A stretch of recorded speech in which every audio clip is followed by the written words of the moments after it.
esta es tu última oportunidad. Si siempre quisiste un deportivo japonés de motor delantero, tracción trasera y relativo bajo coste, me parece a mí que no se va a volver a dar esta oportunidad. Y esto me hace pensar que 2023 es el año de muchas despedidas en la automoción. Esta, en todo caso, es muy especial y merece casi un documental. Yo soy Guille García Alfonsín, esta es la 11ª temporada de Power Up con la energía de Total Energies, como siempre.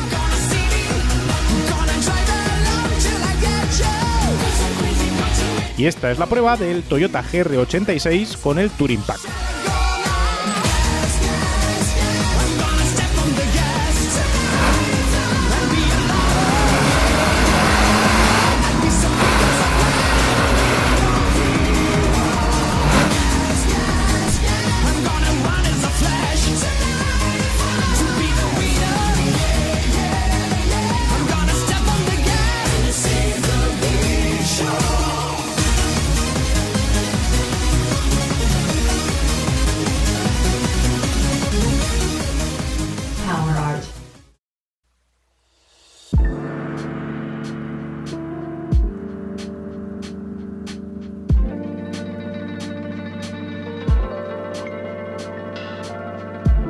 Para entender la adoración que sentimos por el GR86 tenemos que hacer un breve viaje primero en la historia y en el tiempo.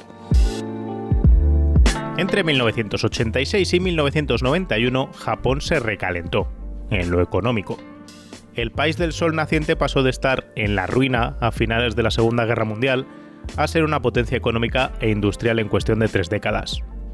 Japón exportaba productos tecnológicos a todo el mundo y colonizaba a Estados Unidos tanto con productos de electrónica de consumo como con coches. Esa oleada de productos baratos bien hechos que llegaba de Japón jugaba además con un yen voluntariamente débil frente al dólar, con la idea de facilitar esas exportaciones. Sin entrar en grandes explicaciones financieras, podemos resumir las cosas en varios hechos sencillos. Estados Unidos, en el primer mandato de Ronald Reagan, incrementó los intereses a largo plazo, y eso fortaleció el dólar frente a otras monedas internacionales más aún. Así que en 1985, Estados Unidos, Francia, Alemania, Reino Unido y Japón llegaron a un acuerdo para artificialmente reducir el valor del dólar frente a las otras divisas. Este acuerdo, entre otras cosas, serviría para frenar las exportaciones japonesas hacia Estados Unidos, ya que encarecía sus productos y rebajaba sus márgenes. Esto creó un breve periodo de recesión en Japón, al que el Banco de Japón respondió imprimiendo más dinero y facilitando el acceso al mismo con créditos fáciles para todo y para todos a partir de 1987. Esto tuvo un efecto colateral inmediato, la bolsa de Japón se disparó, comenzó la especulación inmobiliaria, todos los japoneses tenían dinero fresco en el bolsillo, todo iba bien, todos los japoneses se podían comprar cosas chulas. Y eso nos llevó a la mejor era de la automoción nipona. Del 85 al 91 los fabricantes japoneses fabricaron los mejores coches deportivos de su historia y además se cultivó la afición por el automovilismo y los coches especiales en el propio Japón. ¿Por qué? Pues porque cuando los aficionados tienen dinero en el bolsillo, crean estas aficiones por el tema del motor. Tenéis que pensar que en una sociedad donde no hay dinero en el bolsillo para gastar en coches nuevos, da igual que te gusten mucho los coches, que no van a funcionar. En cambio, en Japón, cuando había facilidad para acceder a créditos y facilidad para acceder a dinero, los japoneses se pusieron a gastarlo en cosas que molaban. ¿Y qué era lo que molaba en su país? Los coches. Así los asalariados comenzaron a darse caprichos en forma de fantásticos Silvia de Nissan, cupés de tracción trasera y motor delantero longitudinal, los Zetas, los Supras, los RX-7. Cuanto más dinero había, más rápido cambiaban de coche estos asalariados, lo que creaba un mercado de segunda mano tremendamente apetecible y económico para que toda una nueva generación de jóvenes pudiese acceder con salarios mínimos y normales a deportivos de tracción trasera. ¿Y qué se hace con un deportivo de tracción trasera? Derrapar, por supuesto.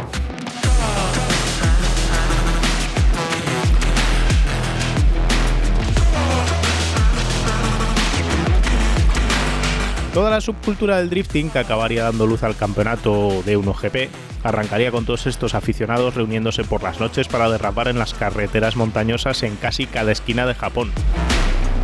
Entre toda esta maraña de oferta de coches de tracción trasera nuevos, también había una problemática para la gente que no tenía tanto dinero, y es que no podían acceder a esos coches de elevados precios. Los más jóvenes, la gente que acababa de empezar a trabajar en una gasolinera, en un restaurante, donde fuese, puede que no pudiesen acceder a esos precios de un Silvia o de un RX-7 FC. Para esta gente lo que había era la opción o de la segunda mano o coches como el Hachiroku de Toyota. El conocido como Hachiroku no era otra cosa que una variante de tracción trasera, bien con faros retráctiles, bien con faros fijos, del Corolla de la época. El último Corolla trasera, por cierto. No era un coche potente, no era un coche tecnológico, pero era un trasera, era ligero y tenía un buen motor V-Arbol. Servía para hacer manos y disfrutar conduciendo, y en buenas manos podía dar algún susto a propietarios de máquinas muchísimo más caras.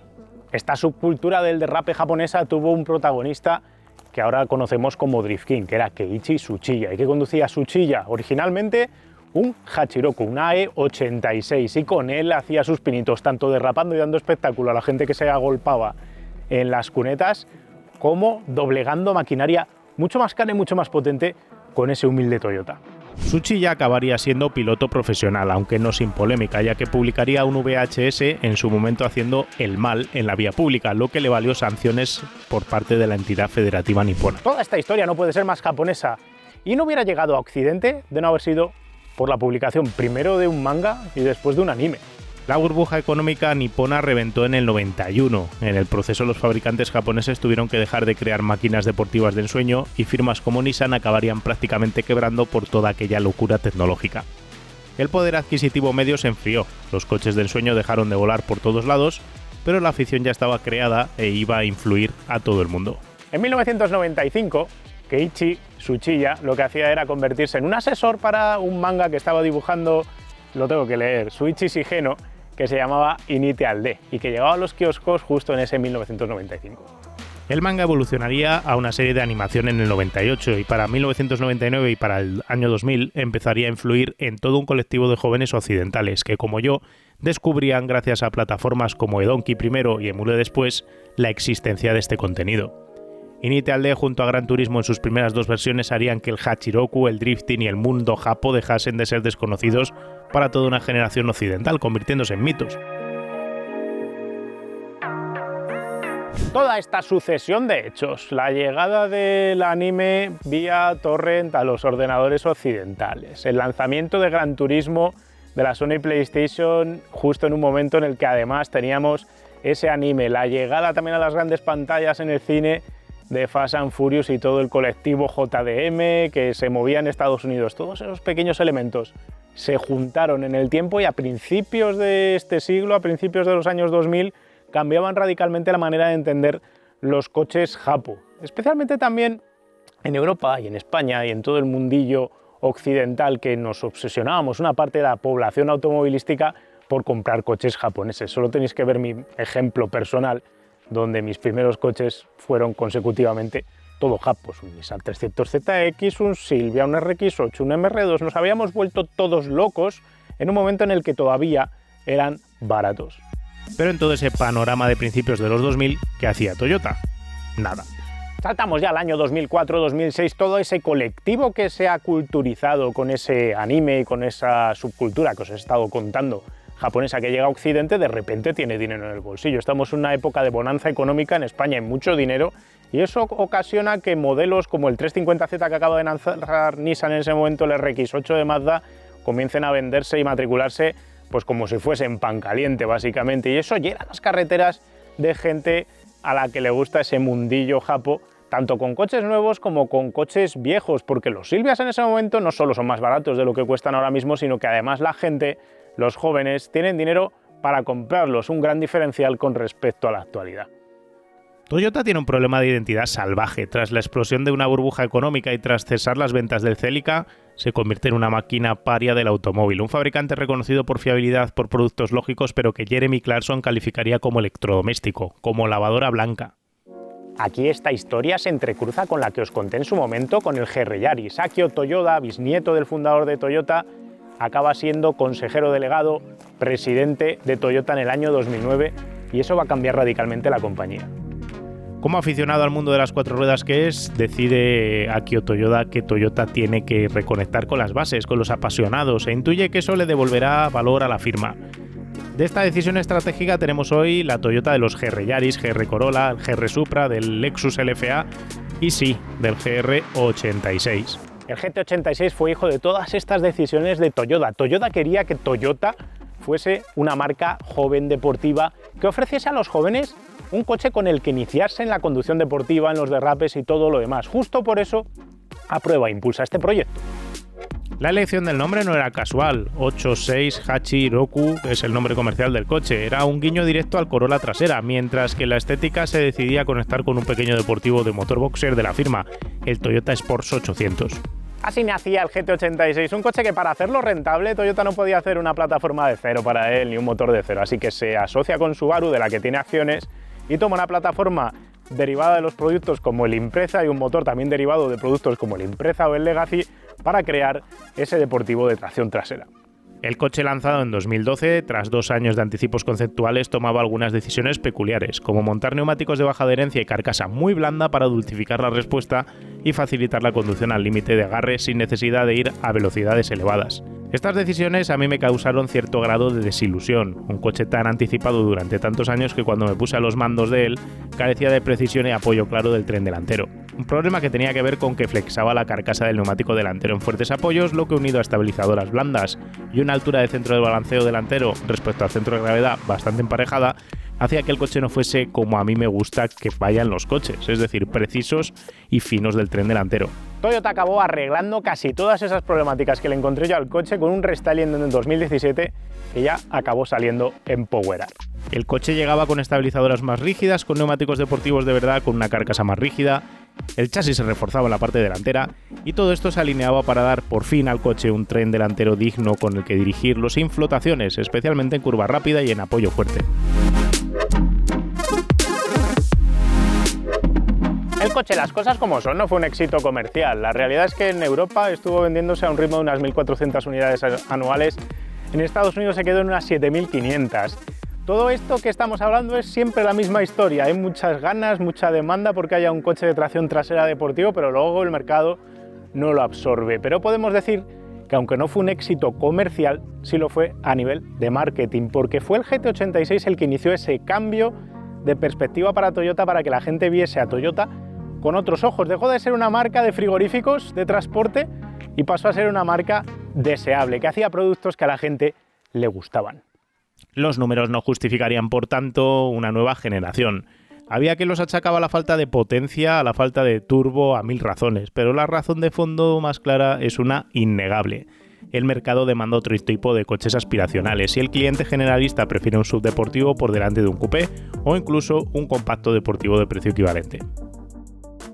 Pero contra todo pronóstico, Toyota decidió que tenía que darle más vida al GT86, por eso cogió el dinero y todos los conocimientos aprendidos y los volcó en un restyling profundo, porque yo me resisto a llamarle a este coche una generación completamente nueva, porque realmente no lo es. Sigue aprovechando el mismo monocasco y cambia los paños, la estética, la mecánica, trata de arreglar todos los problemas que ya conocíamos del GT86 y hacer un producto mejor, no por buscar hacer unas cifras de ventas espectaculares, sino por utilizarlo como lo que ya era, un elemento de marketing, un elemento de imagen de marca que por lo menos no haga a Toyota perder dinero, aunque no sea una máquina de hacer euros. Para eso tiene el Corolla, el Yaris y todos los demás.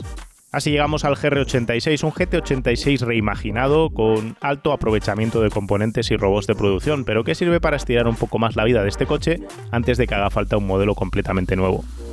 Estéticamente las proporciones generales no cambian, pero sí lo hace cada uno de los argumentos de diseño concretos. Los faros son nuevos, son más grandes, son atractivos, se conservan lunas y la forma de la puerta es prácticamente idéntica, pero la nueva aleta delantera ventilada resulta más atractiva que nunca. La trasera tiene potentes caderas, una atractiva cola de pato y pilotos LED conectados sobre sendas colas de escape circulares. Es más chulo que antes, está mejor ejecutado, resulta deportivo y llamativo. Es un acierto, vamos. Por dentro la posición de conducción no ha cambiado, los puntos rígidos siguen siendo los mismos, las puertas siguen siendo parecidas, el volante sigue siendo redondo, gracias a Dios, y quedando justo donde quieres con las regulaciones adecuadas. Lo voy a colocar aquí. Veis que lo puedo regular en profundidad, en altura, lo pongo donde quiero, la palanca de cambios está a 1/4 del volante, todo donde debe, buena visibilidad hacia adelante, el retrovisor separado además del pilar A para que tengas buena visibilidad cuando estás entrando en rotondas. Ha cambiado los materiales interiores, Toyota le ha dado un pequeño empujón hacia arriba, tiene una calidad percibida un poquito superior, pero sigue estando por debajo de la media de cualquier coche moderno. Dicho esto, he de decir que a mí no me importa para nada, quiero decir, es un coche que es claramente más barato que su competencia y dentro del precio en el que se mueve, me parece que está bien acabado. Además, Toyota ha sabido colocar los materiales que tocan adecuados justo donde debe. ¿Y qué quiere decir eso? Pues que tenemos justo donde podemos apoyar el codo con la ventanilla blandito, tenemos un apoyacodos también blandito en el paño de la puerta, paño de puerta tapizado, tenemos plástico acolchado en la parte superior del salpicadero, que no sé para qué lo quieres tocar, pero bueno, ahí está, la viserita con una especie de petrocuero colocado y tenemos también aquí un apoyacodos abrible justo en este lateral por si quieres ir descansando mientras vas conduciendo. La única pega, la posición del freno de mano tal vez demasiado echado hacia ti, cuando los japoneses lo tienen cambiado de lado. Realmente si condujeses este coche en Japón el freno sigue en el mismo sitio, aquí, si estuviese colocado aquí, te molestaría menos, estaría menos en medio del pomo de palanca de cambios. Pero bueno, tampoco es que sea un coche que necesite precisamente tirar de pincho para descolocarlo. El infoentretenimiento es un dobletín bastante genérico, pero bien resuelto. El climatizador es bizona y además es manual. Como manuales son todos los mandos principales, por lo que la ergonomía está a la mar de bien cuidada. Las plazas traseras siguen sin cambiar respecto a la generación anterior, así que no son válidas para adultos que viajen en serio aquí atrás ningún tiempo de manera decente. Pero te pueden sacar de algún apuro, supongo. El maletero con 226 litros es escasete si quieres usar este coche como gran turismo para vivir en pareja.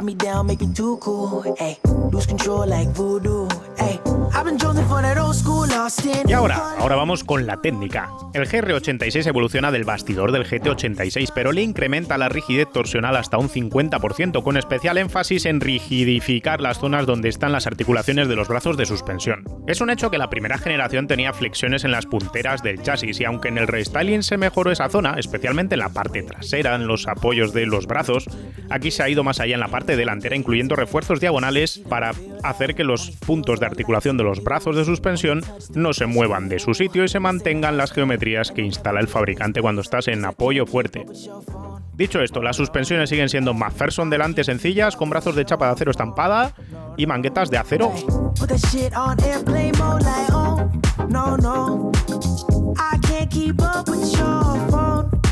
Atrás hay un sistema multibrazo con elementos de chapa de acero estampado también, con la salvedad del brazo de control superior que es de aleación de aluminio.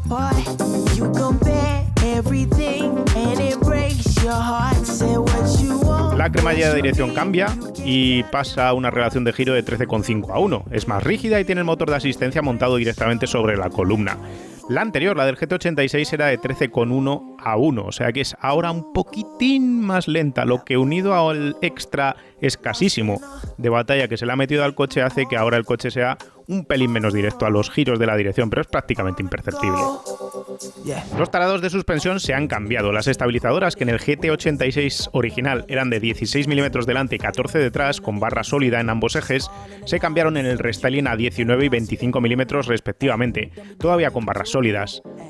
Pues bien, ahora son de 18 y 15 milímetros respectivamente delante y detrás, cambiando el carácter para dar al tren delantero mejor asentamiento, algo que de verdad necesitaba el coche, por lo menos para mi gusto. Los frenos abandonan de serie las pinzas de 4 pistones fijas Brembo que llegaron en el restyling del GT86 y se vuelve a pinzas flotantes en las versiones normal y Touring Pack como esta. Muerden discos estas pinzas de 300 milímetros delante, 294 detrás, que son más grandes que las anteriores. Antes tenía delante 294 y detrás 290.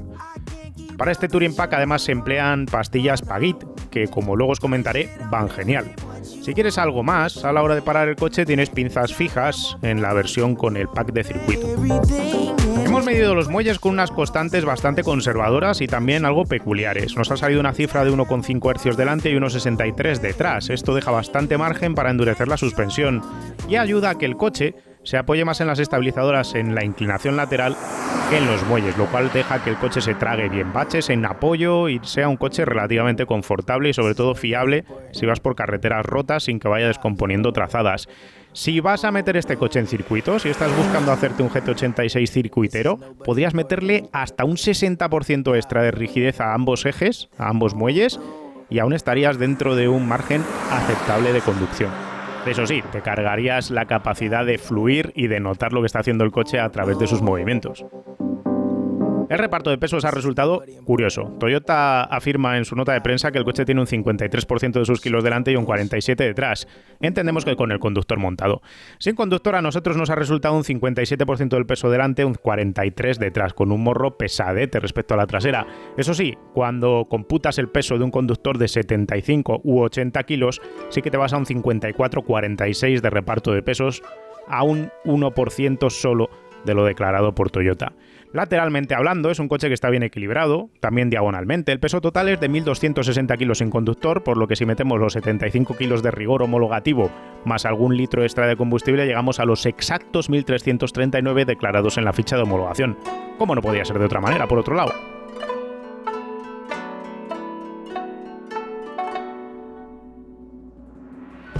Respecto a las geometrías, también es un coche conservador en su puesta a punto de origen.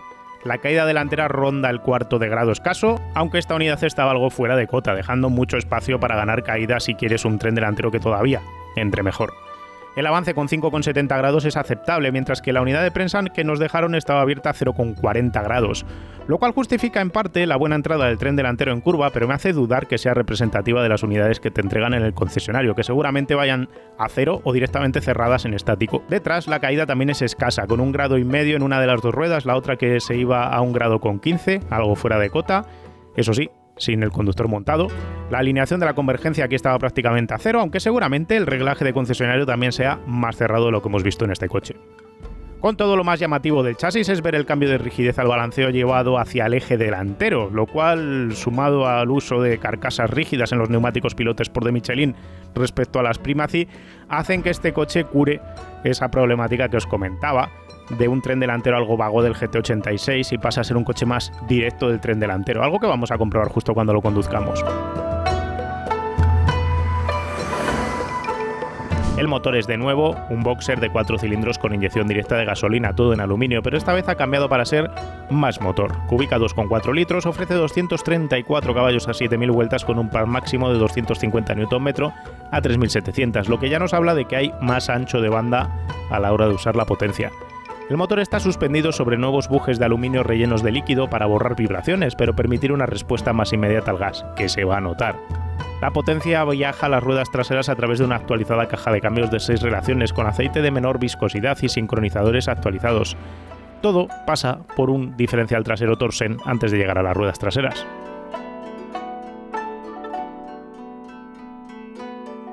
El coche es claramente más rápido ahora. El 0 a 100 lo hace en 6,3 segundos, el 80 a 120 lo puedes dejar en algo así como 3,5 y el 60 a 100 lo puedes hacer en alrededor de 4. Y no lo haces más rápido por la propia elección de las relaciones de cambio.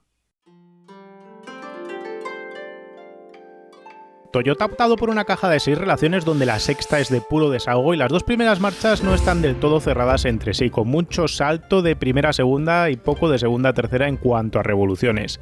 Esto facilita que luego los saltos de segunda a tercera, tercera a cuarta, cuarta a quinta queden todos bien escalados, pensando en que la conducción espirituosa va a ser para moverte entre estas marchas. Los saltos tienen intervalos más o menos fijos de unos 38 km por hora entre las 5 primeras marchas, lo cual está bien seleccionado. Los problemas están en que la segunda no llega a 100 ni clavando el coche hasta el corte, por lo que la maniobra del 60 a 100 o el 0 a 100 exige un cambio adicional, lo que retrasa luego el crono en un coche manual y también el aprovechamiento, pero no siendo un coche de cifras ni de prestaciones, sino un coche de sensaciones, este no es un problema, la verdad. Sí puede ser un problema si te molesta andar cambiando de marcha en una carretera donde el ritmo esté entre los 50 y los 100 por hora porque vas a tener todo el rato que jugar entre segunda y tercera, pero gracias a bajar el régimen de par máximo del motor a 3.700 revoluciones por minuto en esta nueva motorización, la verdad es que puedes hacerlo todo en tercera. Y si no, puedes jugar constantemente con la segunda y la tercera y jugar con el punta tacón, que en este pedalier se hace de maravilla. Una sexta más corta y cerrada sobre la quinta habría logrado estirar más la velocidad máxima del coche sin duda y habría facultado al coche también en circuito para curvas muy rápidas, pero la realidad es que también está bien elegida como está, ya que este coche pensado para andar por la carretera permite contar de esta manera con una sexta de desahogo, con el motor girando a 3.300 vueltas a 120 por hora, garantizando de esta manera un consumo bajo a velocidad de crucero de autovía. De hecho, a 140 por hora tienes el motor justo en su zona de par máximo, lo que te garantiza dos cosas: que gasta poco en esa zona y que además tienes respuesta en el acelerador disponible.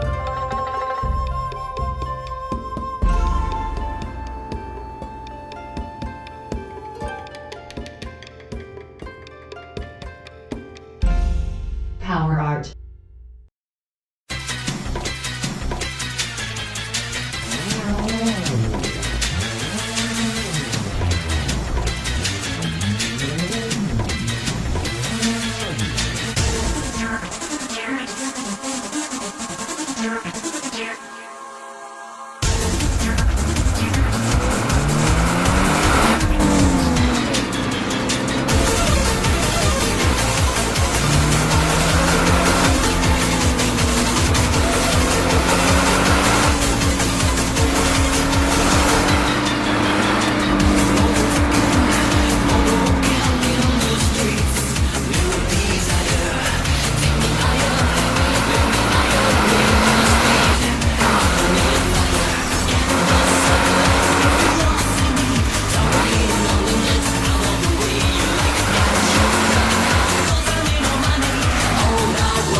primero que quiero hablar en la dinámica de conducción tiene que ver con los nuevos soportes del motor y de la caja de cambios, que son mucho más rígidos, lo cual unido a otros cambios del propio propulsor hacen que el coche sea mucho más instantáneo en cuanto movemos el pedal derecho. Fijaos, acelero.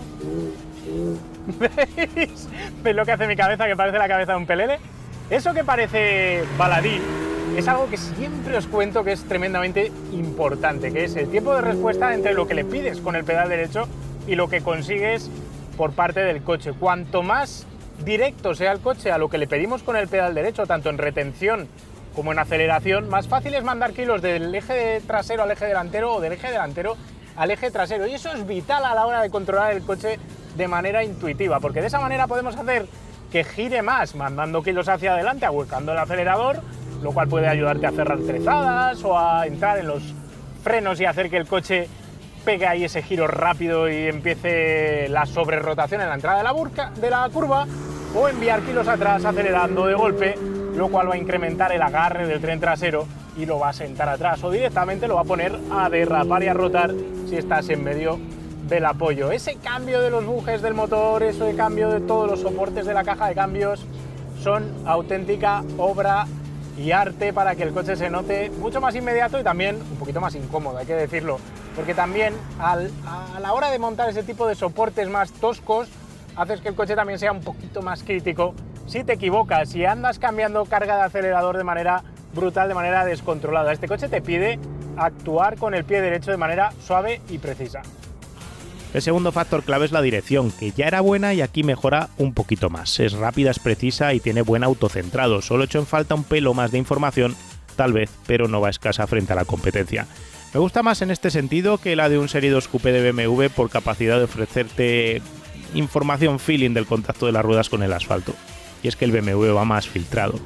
Información que te llega además por todos los otros sentidos que tengas. Te llega por el oído porque escuchas al motor cómo está trabajando. Te llega en el culo por la sensación que te llega al llevar el culo bajito y vas notando cómo el coche rota sobre sí mismo, cómo va girando a través de su punto de giro instantáneo.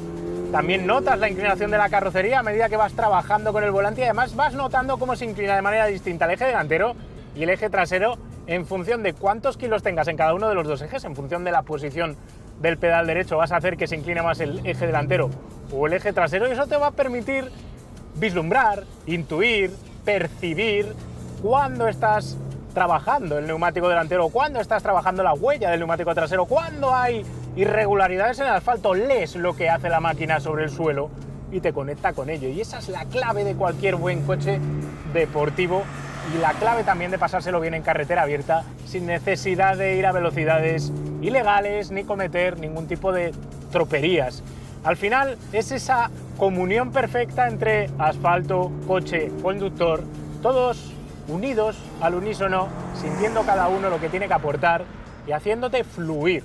Esa palabra que me gusta tanto, ese estado de flow que alcanzas mientras vas conduciendo, que es tan placentero y que al final es lo que buscas cuando sales a hacer curvas sin necesidad, reitero, de tener que ir a tropecientos por hora.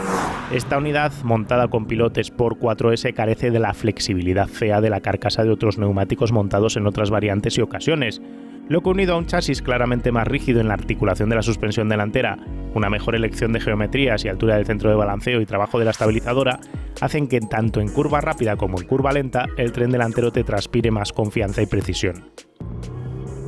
Y respecto a lo que teníamos antes, ahora la trasera también va mejor asentada. Va mejor asentada porque va más rígida de suspensión, es más rígido también el monocasco en esa zona, y eso hace que notas al coche con una pisada en el tren trasero más sólida, sobre todo también en extensión de amortiguación, que noto que el coche ahora flanea menos cuando te sientas atrás, no tiene esas idas y venidas que antes sí tenía, esos flaneos extraños, y gracias al uso de más rigidez a la inclinación que tiene en el eje trasero, también puedes conseguir hacer al coche rotar de atrás con más facilidad cuando pasas kilos atrás lateralmente y estás abusando del acelerador, lo cual viene a ser que es capaz de derrapar rápido saliendo de curva de manera más fácil y previsible, y si vas cambiando carga de acelerador no tienes esos flaneos que antes tenías, que podía cortarte un poco el rollo en esas transiciones de izquierda a derechas derrapando, por ejemplo. Si quieres coser una derrapada de izquierdas con una de derechas, una pena que todo esto no lo pueda enseñar en vídeo visualmente, pues es más fácil con este coche que con el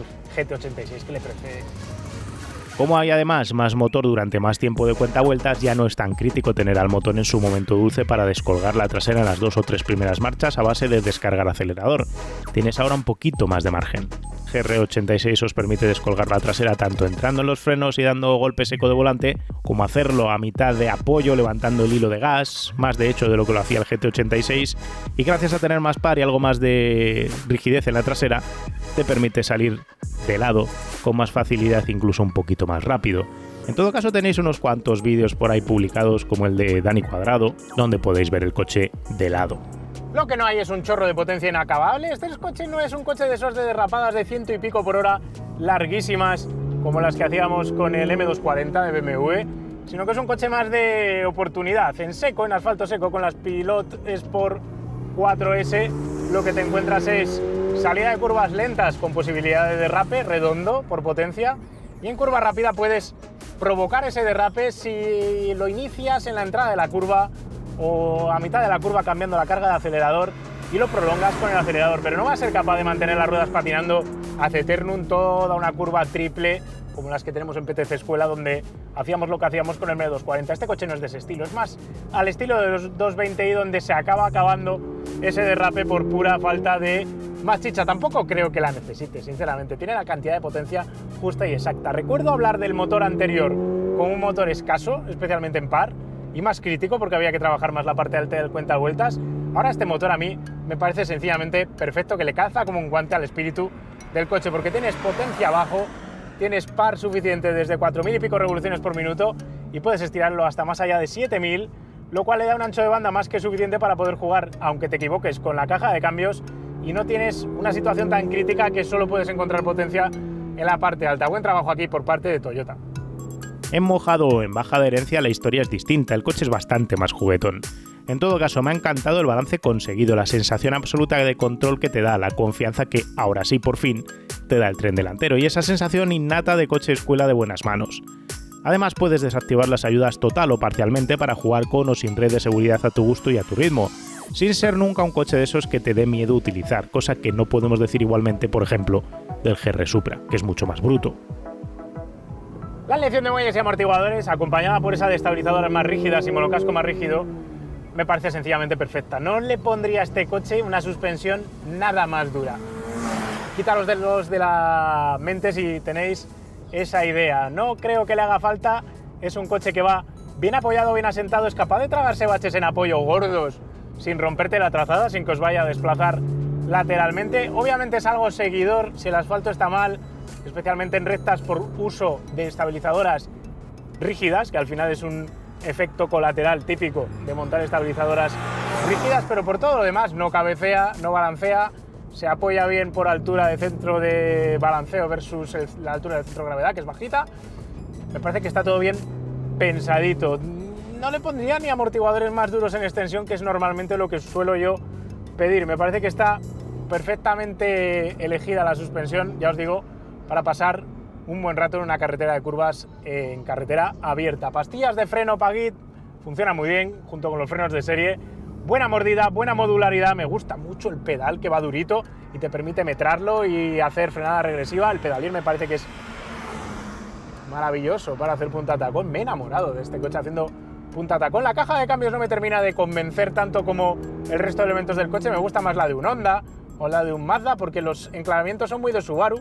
Al final no deja de ser una caja de Subaru, y eso hace que, aunque sean mecánicos y cortos, sean algo, no sé si decir imprecisos, no, pero a veces haces el tercera segunda y no terminas de encontrar la segunda tan claramente como en otros coches. Siempre está dispuesto este coche, es la puesta a punto lo que me gusta, siempre está dispuesto a jugar con el balance. Lo notas bien apoyado de delante, bien apoyado de atrás, pero siempre en el filo de poder o cargar más de delante o cargar más de detrás, o provocarle para que sobrevire, o poder abusar un poquito más del tren delantero porque tienes ahí el agarre, o mandar más kilos hacia adelante, o asentarlo de atrás con el acelerador. Es esa inmediatez, esa sensación de tener todo el coche agarrado con el pie derecho constantemente, la que realmente enamora del GR86. No es su paso por curva, no es su potente frenada, no es la pegada y la aceleración que tenga, no es ninguno de esos factores medibles, objetivos.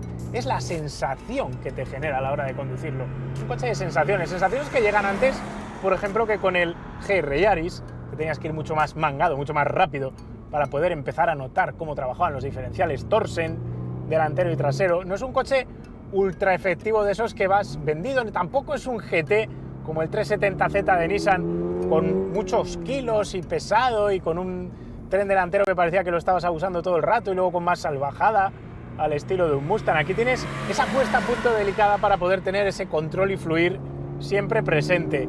Bastante más analógica también que un Serie 2 de BMW, un Serie 2 trasera, que teniendo esa buena puesta a punto deja notar más sus kilos y está más filtrado. Aquí hay una sensación más natural, vieja escuela, más coche de toda la vida, deportivo japonés. ¿Dónde están entonces los problemas de este coche? Dos problemas objetivamente claros para este coche tienen que ver, uno, con la edad del propio coche, de la plataforma, no deja de ser una actualización profunda de la generación previa, y eso hace que haya elementos de confort y de seguridad que no están presentes. Ese mantenimiento activo de carril, ese control de crucero adaptativo, o el propio hecho de que no tiene casi aislamiento sonoro, a cambio de aligerar el coche, hacen que se note un coche mucho más vetusto si lo comparas con ese Serie 2 Coupé de BMW que os comentaba hace un ratito. A cambio es un coche, claro, más barato. No seré yo quien os diga que echo de menos esos elementos, pero sin duda, como coche para todos, y ya nos abstraemos de este coche disfrutón, que es lo que es, y lo planteamos como que el GR86 tiene que ser nuestro coche de todos los días, para todo, en cualquier momento y en cualquier circunstancia, ahí es donde más podemos notar esas faltas de equipamiento que, por ejemplo, sí tiene cubiertas el bruto GR Yaris, que tiene ese control de crucero adaptativo, que tiene ese mantenimiento de carril incorporados en sus sistemas. El ruido en el habitáculo está mal aislado. Lo hemos medido 72,5 decibelios a 120 por hora, lo que le hace uno de los coches incómodos para viajes largos, especialmente frente a coches como el Serie 2 Coupé de BMW, que es mucho más silencioso y cómodo, pero también bastante más caro. ¿Y queréis que hable de consumos? Puedo hablar de consumos. Es un coche que gasta siempre lo mismo. Me recuerda a mi RX8, con la diferencia de que este gasta menos, claro. Cuando haces curvas con este coche puedes hacer medias de 10, 12 litros, 14 litros como mucho, divirtiéndote sin pasarte de los límites de la razón, voy a decir. ¿Qué haces carretera, autovía y vas a 140 por hora, 120 por hora? Vas a moverte entre los 9 y los 10 litros. ¿Qué haces ciudad? Te vas a mover entre los 9 y los 10 litros también. Moraleja, siempre gasta entre 9 y 10 litros. Puedes gastar un poquito más si te vas a hacer curvas, puedes gastar un poquito menos si vas más relajado por una carretera nacional, pero siempre se mueve en esa zona. ¿Y eso qué quiere decir? Que haciendo curvas gasta poco, porque es un coche que no es tan glotón como otros coches deportivos de altas prestaciones, que en cuanto los metes en carretera de curvas pueden disparar sus consumos a cifras cercanas a los 20 y tantos a los 100, pero también es cierto que luego cuando conduces relajadamente no es capaz de bajar a consumos más sensatos. Por ejemplo, el citado 220i de BMW, ese 220 Coupé, tiene un motor que es más frugal, es más redondo, gasta menos cuando vas despacio y aunque prestacionalmente se queda más corto que este coche, está más lleno por la curva de par. Así que en eso, aquí también se le nota un poco la edad al concepto del motor atmosférico. Pero todo esto creo que es secundario. Lo relevante, al menos para mí, es que estamos ante un coche de disfrute que tiene algo muy especial y raro hoy en día para encontrar. Y es que no solo es divertido y agradable de conducir, sino que logra esa conexión con la carretera y lo hace a velocidades legales sin necesidad de hacer deslizar la trasera en cada una de las curvas. El GT86 original no tenía eso, flotaba demasiado de delante y parecía que ibas vendido a ir solo de lado. Aquí Toyota ha enmendado esas flexiones y flotaciones con un producto que se disfruta siempre que sales a disfrutar, que esa es la clave.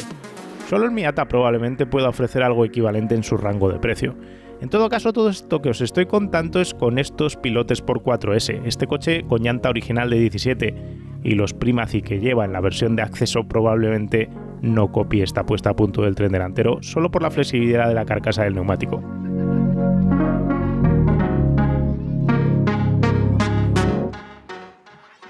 Power Art.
Y es que esa es justo su clave, el rango de precios. Este coche es barato, con comillas. Barato quiere decir que es comprable por alguien con un trabajo y un salario más o menos normal, probablemente a crédito, pero esa es la realidad. Este coche cuesta 35.000 euros cuando está disponible. Ahora mismo los pedidos están cerrados porque están todas las unidades asignadas que van a llegar a España por el momento, pero eso no quiere decir que Toyota no vaya a volver a abrir pedidos brevemente. Ahora os hablamos de fechas de hasta cuánto se puede matricular uno de estos nuevos por normativa europea. La cuestión es que por 35 no sería la unidad que yo me compraría, va con llantas de 17 y sobre todo lleva los Michelin Primacy, creo, llevan los neumáticos que no debe, así que tienes que irte a la llanta de 18, que con el Touring Pack se incluye llanta de 18, los pilotes por 4S y las pastillas de freno Pagit, que es justo lo que hemos probado. Con esto para mí el coche ya está perfecto, no le hace falta para nada el Circuit Pack, ni le hace falta nada más para disfrutar de carreteras de curvas. Otra cosa si queréis el coche para hacer track days, circuitos y todo lo demás, que para entonces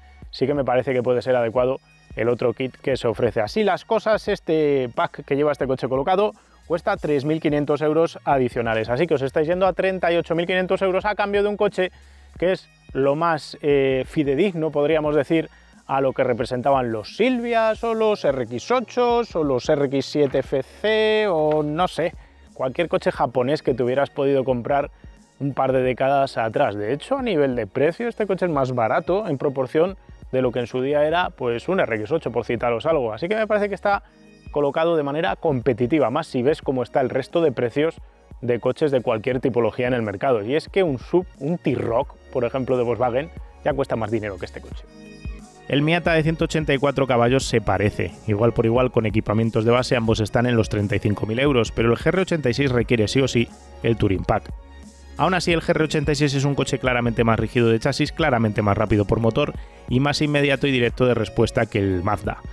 Es un coche más deportivo, podemos decir. El Miata tiene más movimientos de carrocería, es más dulce y además es descapotable y más pequeño por dentro. La gran alternativa, por tanto, para mí de este coche, el que puede que yo recomendase comprarse antes que el GR86, es el 220i de BMW. Seamos francos, el Serie 2 Coupé es mejor en todo o en casi todo, es más cómodo, es más silencioso, es más grande por dentro, gasta claramente menos, tiene un interior mejor fabricado y ofrece más y mejor infoentretenimiento y ayudas de conducción. Dinámicamente está más filtrado, pero también conserva la capacidad de ir de lado de manera fácil y predecible, aunque se sienta más sintético. Puede ser que, como estoy rozando mi cuarentena de años, mi visión esté corrompida por ello, pero veo mejor comprar los 45.350 euros del BMW frente a los 38.500 que cuesta el GR86 tal cual lo hemos probado. Pero la diferencia de precio con el BMW pelado sigue siendo enorme y además con el BMW te llevas menos potencia.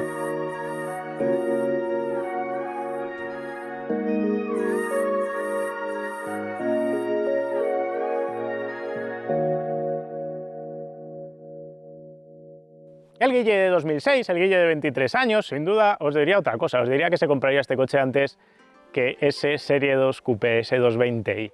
Y creo que eso es justo lo que tiene que ser, es como tiene que ser este coche. Yo no le cambiaría nada, me parece que es exactamente como tiene que ser un buen deportivo japo. Una última oportunidad de compraros un deportivo japo de esta tipología con cambio manual y tracción trasera.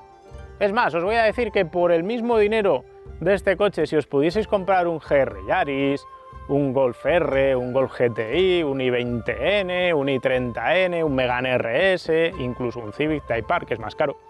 Cualquiera de ellos no me parece que ofrezca un paquete tan divertido y puro de conducir en carretera de curvas. Y no lo digo por diversión pura y dura de adrenalina y sensaciones, sino porque este coche tiene ese fluir natural de un trasera más puro y más limpio, más analógico, más tradicional. Todo el resto de coches son más efectivos, rápidos, meteóricos, os meten más adrenalina en el torrente sanguíneo por pura pegada y tienen esa agilidad algunos de ellos, como los Hyundai, esa dureza de suspensión que saca sonrisas, pero este coche es una muestra más fiel del tradicional deportivo trasera, bien balanceado, bien equilibrado, neutrito, con los pesos donde deben. Es la quinta esencia, como os digo, del coche japonés deportivo y es para mí justo como deben de ser. Pues solo nos queda una cosa por hacer en este vídeo del GR86 y es buscar GR86 a vender. A ver si hay alguno ya que haya desistido del coche y lo pretenda vender y a ver a qué precio lo tiene colocado. Toyota GR86. Vamos por aquí, a ver, que salen 2 unidades a precios por encima del precio oficial de tarifa, como no podía ser de otra manera, y mientras se van cargando voy a hacer otra cosa, que va a ser buscar por cuánto están los Toyotas GT86 de la generación anterior, claro. Empezamos con los GR86. Tenemos esta unidad con 14 kilómetros, o sea que es nuevo. Particular vende GR86 nuevo a estrenar y nacional matriculado, 3 años de garantía, ámbito cambios, tampoco vehículos como parte de pago. Un coche que parece que está directamente en el concesionario. Nuevo a estrenar, pues si no lo han estrenado siquiera. Lo curioso es que tiene las llantas pequeñas, o sea, este no lleva ni el Touring Pack, ni el Track Pack, ni nada de nada. Y eso hace que el precio pues esté caro, porque está por encima del precio que tendría que tener. El precio de tarifa de este coche son 35.000 euros y este está pidiendo 45.000 por un coche, 10.000 por encima de lo que le ha costado. O sea, Santi está intentando aquí hacer el pelotazo del siglo. Otra unidad, 49.490, en este caso 1.892 kilómetros. Vehículo certificado, bla, bla, bla. Pues a ver, con 1.892 kilómetros, pues no explican nada aquí. El coche en igualada, por las llantas que lleva, lleva las llantas, pero no lleva las pinzas del coche con el pack de circuito. Qué cosa más curiosa. ¿Qué neumáticos tiene puestos? Bueno, pues otra unidad, 41.490, por encima del precio de tarifa y sin especificar nada. Así que está imposible directamente comprarse un GR86 al precio de tarifa como coche usado, menos todavía si pretendes pagar esos 10.000 extras. ¿Qué ocurre si te vas a ver GTs 86? Pues que los precios tampoco son muy maravillosos. 33.000 euros para este manual, 200 caballos, 91.000 kilómetros. Está por encima de lo que le costó cuando el coche era nuevo. 18.000 para este es manual, este lo vamos a abrir. Aquí hay un automático, 20.800, manual 29, 23.9. La verdad es que hay unas cuantas unidades, teniendo en cuenta los poquísimos que se vendieron en España, que en algunos momentos, algunos años se vendieron 25 en un año. Pues por ejemplo, esta unidad 23.900, 64.000 kilómetros. ¿Qué le ha pasado ahí en el volante? Son reflejos en la cámara de fotos, no en el propio volante. 64.000 kilómetros las barreras, GT86 porque no lo doy uso y me gustaría, y este coche debe ser para estar en la carretera y disfrutarlo, no para estar en el garaje. Me parece una buena frase. 2014, pues 10.000 euros más barato de lo que costaba nuevo, más o menos. 28.000 para este, que es como el que probamos ya del restyling. Una unidad manual, 90.000 kilómetros, piden 28.000 euros, está en Ferrol. ITV en vigor, el coche se encuentra en buen estado, bla, bla, bla. Bueno, pues caro, como todos los coches usados, pero por debajo del precio de tarifa. 29 para este, con llantas cambiadas, algún detallito más. 55.186 kilómetros en la Xenia. No especifica aquí nada más tampoco. Otra unidad. Este es el que era automático, ¿no? Automático, sí. 20.800 euros, por eso es claramente más barato. Los automáticos cotizaban claramente por debajo y la verdad es que los de prensa nos metieron una unidad automática y a mí no me convenció. Importado de USA, además. Justo por eso es automático y también más barato. 18.000 para el más barato que hemos encontrado. Una unidad blanquita, manual. Bueno, esto ya es un precio competitivo. 121.000 kilómetros, habría que ver. Radio, incluye escape deportivo. Está en Cambados, mira, en Galicia. Bueno, pues por 18.000 euros, a ver, no es el chollo de la historia, pero me parece un buen precio para entrar en un trasera de este estilo. Esto es todo lo que hemos podido encontrar en Wallapop. Está la cosa peleada para encontrar GT86 y GR86, ya lo veis. Y más que va a estar, porque teniendo en cuenta que solo van a traer poquitas unidades a Europa, como os he dicho antes, pues va a estar complicado que se genere un buen mercado de segunda mano, como si se generaron de otros deportivos en otras épocas. Lo cual es una pena. Y ahora el cierre. Obviamente, ya lo habéis visto, os recomiendo comprarlo si se da la oportunidad y os encaja dentro de vuestras necesidades y prioridades. Yo, ya me habéis oído decirlo, optaría antes por un 220i de BMW porque dentro de mis condiciones ya casi de cuarentona, escasos días de esos 40, pues me encaja mejor el BMW también teniendo 2 hijas y otro tipo de necesidades y obligaciones. Pero si no estáis en esa página de vuestro libro, de vuestra experiencia vital, estáis 10 años todavía antes que yo, pues eso quiere decir que esa juventud os premia si os alineáis con este coche. Ahora bien, ¿va a ser este coche un éxito comercial? ¿Lo vais a poder comprar? ¿Qué pasa con todo esto? Podéis escuchar por ahí que hay una demanda brutal, que hay lista de espera, que este coche está siendo un éxito sin paliativos, pero la realidad es muy distinta. De este coche Toyota va a importar a Europa alrededor de 1.500 unidades anuales este año y el año que viene, y se va a acabar ahí. Toyota ha sido muy inteligente, sabía que el ritmo de ventas del GT86 habían sido justo esas 1.400-1.500 unidades anuales, así que ha alineado el coche justo con la demanda pausada que tuvo la generación previa. Si a eso le sumáis la demanda inicial, que siempre es más fuerte en este tipo de coches del primer año, hay más demanda que oferta, y eso garantiza a Toyota poder vender los coches muy rápido y hacerlo con los precios que quiere, sin que los concesionarios se los queden, los matriculen, rematriculen, te los vendan, se acabe fastidiando la posición del precio del producto. Este coche de esta manera va directamente a particulares que realmente lo quieren.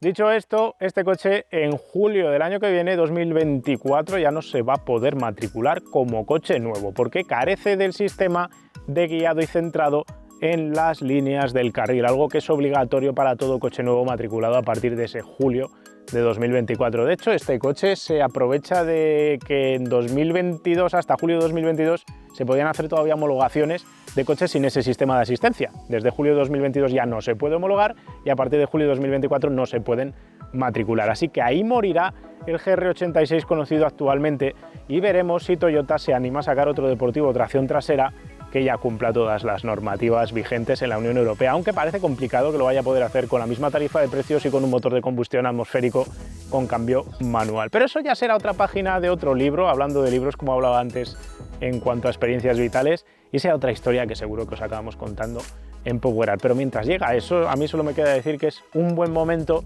para despedir a este coche y una buena oportunidad, si se os cruza, comprarlo. Lo que me temo es que no va a crearse una flota enorme de estos coches en las calles, porque ni tenemos el dinero ni hay unidades suficientes como para que dentro de 10-15 años estos coches estén a buen precio de segunda mano y ayuden a crear esa nueva colectividad de aficionados a estos coches. Eso no va a suceder porque estos coches ya directamente van a ser muy difícil que bajen a precios accesibles. En fin, esto es todo lo que os queríamos contar hoy del GR86. Nos ha quedado pendiente esa parte de circuito, quién sabe si a finales de año la podremos hacer, no sé si con el Circuit Pack o con otra historia para poder enseñároslo de lado, porque es lo que siempre falta con estos vídeos que ocurren en carretera pública, que no los podemos grabar de ninguna otra manera si queremos mantenernos libres y sin pecados ni delitos de ningún tipo. Si os han quedado dudas, preguntas, cuestiones del coche o nos queréis contar algo, las dejáis en los comentarios.